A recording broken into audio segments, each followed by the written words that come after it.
बिस्मिल्लाहिर्रहमानिर्रहीम। अस्सलाम वालेकुम। उम्मीद करता हूँ अल्लाह के फजलो करम से आप सब खैरियत से होंगे। वैसे तो हमारे साथ अगर कोई शख्स धोखा करे या झांसा देने की कोशिश करे या हमें बेवकूफ़ बनाए या ये कह ले कि किसी न किसी तरीके से ऐसे हरबे अपना रहा हो कि हमसे अपनी हमदर्दियाँ हासिल करने की कोशिश करे और असल में वो सिर्फ़ और सिर्फ अपने ज़ाती मफादात हासिल करना और असल में वो हमें नुकसान पहुँचा रहा हो, तो हम बड़े मुहतात हो जाते हैं। हम ऐसे शख्स से इस कदर मुहतात हो जाते हैं और इस शख्स से किनारा कशी भी कर लेते हैं कि आइंदा आने वाले वक्तों में ये हमें नुकसान ना दे। तो कुछ ऐसे पैरामीटर होते हैं, कुछ अशारे होते हैं जो इंसान को अपनी ज़िंदगी में अगर किसी शख्स से मिलना शुरू हो जाए तो वहाँ से इसको कुछ ना कुछ आइडिया हो जाता है, अंदाज़ा लगा लेता है वो कि ये शख्स किस नेचर का हामी है। इसी तरीके से पाकिस्तानी कौम इस मामले में बड़ी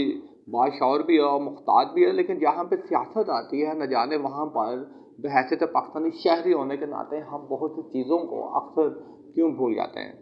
8 फरवरी को होने वाले इलेक्शन से पहले जिस तरह से इस मुल्क में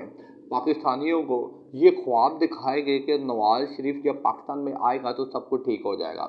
और जिस तरह से अदालत ने दरबारियों की तरह और एक कनीज की तरह उसके रास्ते में रेड कारपेट बिछाया हो, जिस तरह से एयरपोर्ट पर जाकर खुद उसको सारी क्लियरेंस दी, उनके केसेस माफ़ किए, मगर फिर भी अवाम के लिए कुछ चीज़ें ऐसी थीं जिसको देखकर अवाम को समझ जाना चाहिए था कि हमारे साथ फ्रॉड होगा। आपको मीनार पाकिस्तान में मियां मोहम्मद नवाज शरीफ वाला जलसा तो मालूम होगा। वहाँ पर एक सिग्नल ऐसा था कि अवाम इस पर स्टैंड ले लेती तो आज ये दिन देखना ना पड़ता। नवाज शरीफ ने अपनी तकरीर से पहले जिस तरह से अपने हाथ पर कबूतर को बैठाकर इस अवाम की तरफ कबूतर को दिखाते हुए एक ऐसी फिजा कायम करने की कोशिश की, ऐसा इशारा देने की कोशिश की कि अब मुल्क में क्योंकि नवाज शरीफ आ गया है, सियासी फिजा भी ठीक हो जाएगी, मुल्क के हालात भी ठीक हो जाएंगे। ये पाकिस्तानी अवाम के लिए नेक शगुन है। देखिए, नवाज शरीफ मीनार पाकिस्तान में आया तो न जाने कबूतरों को कैसे पता चला और कबूतर उड़ कर किस तरह से नवाज शरीफ के डाइस पर आकर बैठ गए। हालांकि 2-3 दिन के बाद जो वीडियो वायरल हुई, उस वीडियो में ये बाकायदा तौर पर देखा जा सका नीचे से कोई शख्स पर कटे कबूतरों को हाथ में पकड़ कर ऊपर की तरफ उड़ा रहा था और इस कोशिश में था कि किसी न किसी तरीके से इनमें से कोई एक आधा कबूतर जो है वो नवाज शरीफ का डाइस पर बैठ गया और वो इसमें कामयाब हुआ। ये वो झांसा था जो पाकिस्तानी कौम को दिया गया, ये वो एक करतब था जो पाकिस्तानी कौम को समझना चाहिए था, क्योंकि इसी झांसे में, इसी कबूतर करतब के अंदर पाकिस्तान के कुछ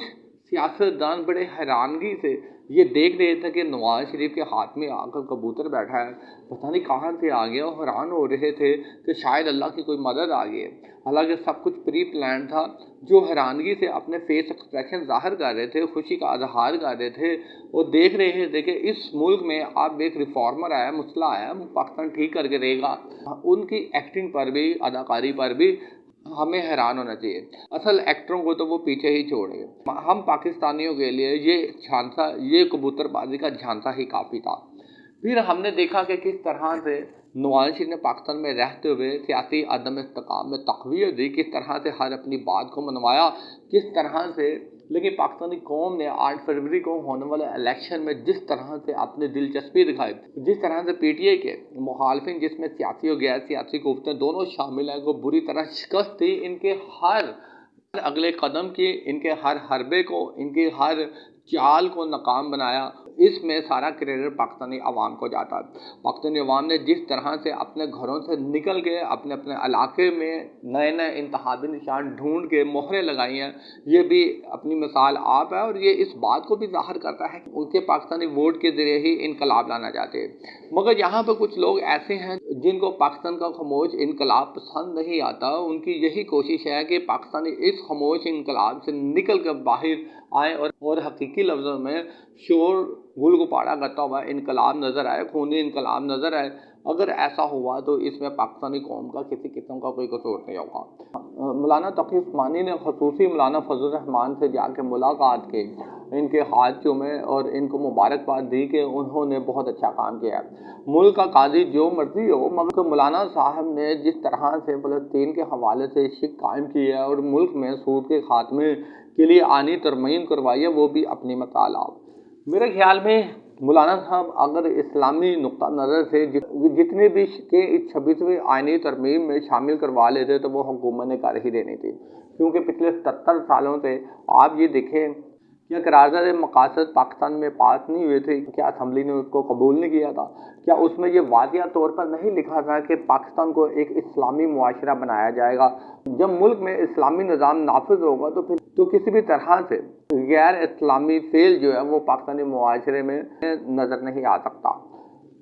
अच्छी अच्छी बातें जितना मर्जी आप आइन का हिस्सा बना लें, सवाल तो ये पैदा होता है जब तक हुकूमत किसी चीज़ पर अमली कदम लेते हुए नज़र नहीं आएगी तब तक हमें अपने पाकिस्तानी सियासतदानों की नीतियों पर शक ही रहेगा, क्योंकि अगर 70 सालों में हम इस मुल्क को एक इस्लामी निज़ाम सही तरह से नहीं दे सके, बाकी जितना मर्जी इस्लामी नुक्ता नज़र आप आइन का हिस्सा बना लें, जब तक अमल नहीं होगा